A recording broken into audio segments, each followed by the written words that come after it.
thế sẽ phải chào chú không biết nó còn rồi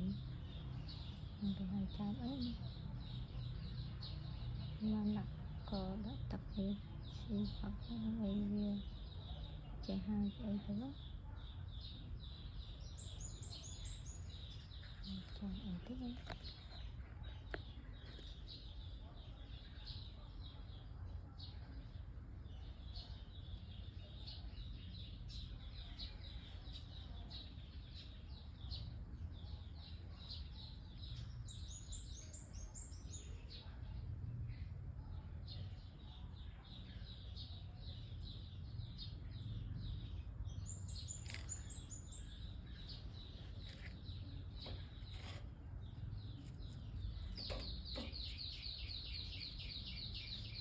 Hấp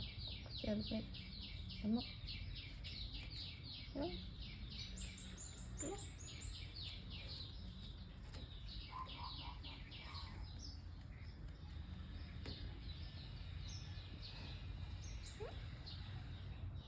Chân đó đang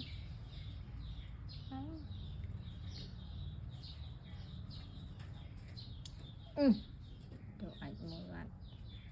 mà phải lấy là chút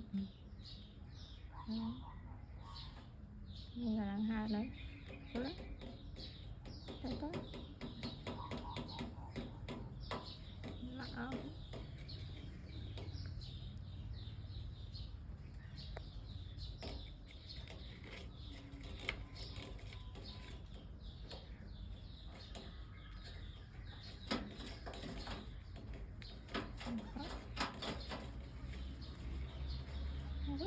chơi chơi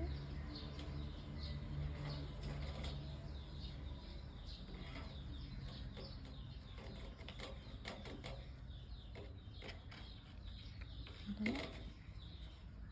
thôi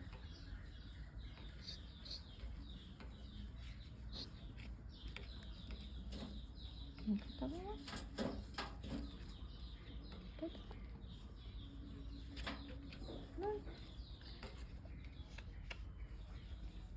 thôi rồi một cái khoảng này đó một nó tập tích chơi chơi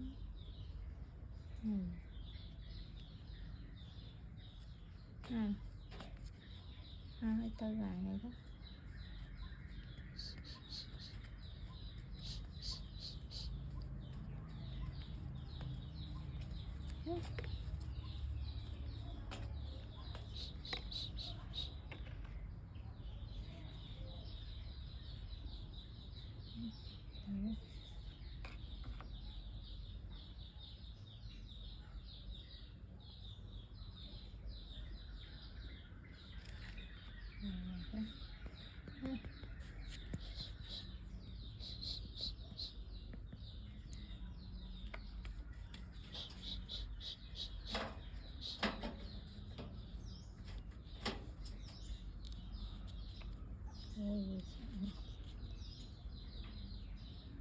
xăng đó ở con hàng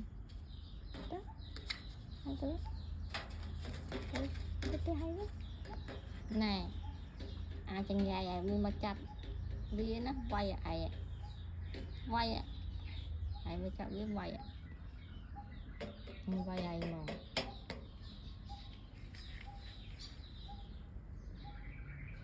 còn một số nó ập nơi mưa với nó bị bao được bợt mò nè cái đau thấy nè nè nay anh liên đã là hay ta bao biết thở ngày với hai tới làm chơi đấy thôi tắt làm chơi đấy không xong còn ai hai mất thế đó này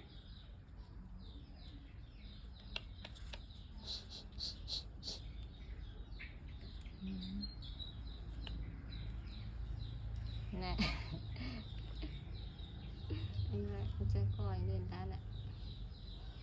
hiền phải chậm với tơ ai hiền chậm với tơ anh slom chút khử ngày nào anh vai dài này ngày xí lắm hai cái lại ngày liên tiếp tới dài làm sữa đúng đó thôi mình hai tới thôi và ăn môi nè đi trăm khi ăn môi nè ăn môi nè khi đi trong chạm ăn môi nè